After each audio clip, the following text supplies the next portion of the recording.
Hello दोस्तों, नमस्ते, प्रणाम। आप सब कैसे हैं? उम्मीद करती है आप सब अच्छे हैं, स्वस्थ हैं, मस्त हैं। तहरीन देख ला डांस हो जाता है। हमारी ममता दीदी हमारे जलालपुरिया दीदी की चैनल, उनके नाम चैनल है, उनके जलालपुरिया दीदी चैनल नाम है।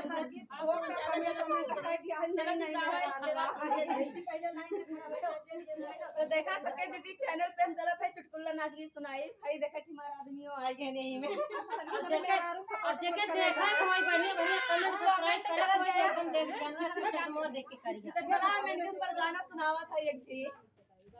साजे बोले चिराई सवेरे बोले मोरवा कोरवा छोड़ी दा भालेमा, कोरवा छोड़ी दा भालेमा, खैले बोरदीन सरवा कोरवा छोड़ी दा भालेमा, खैले बोरदीन सरवा कोरवा छोड़ी दा भालेमा, खैले बोरदीन सरवा कोरवा छोड़ी दा भालेमा, सरवा छोड़ी दा भालेमा, हो सरवा छोड़ी दा भालेमा, खैले बोरदीन सरवा कोरवा छोड़ी दा भालेमा, खैले बोरदीन सरवा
बताई गनवा कैसा लगा आप सब गनवा बहुत अच्छा लगा डांस। भाई देखा हमारे हस्बैंड जी हाफ पैंट जी जाते हाफ पैंट में देख रही है।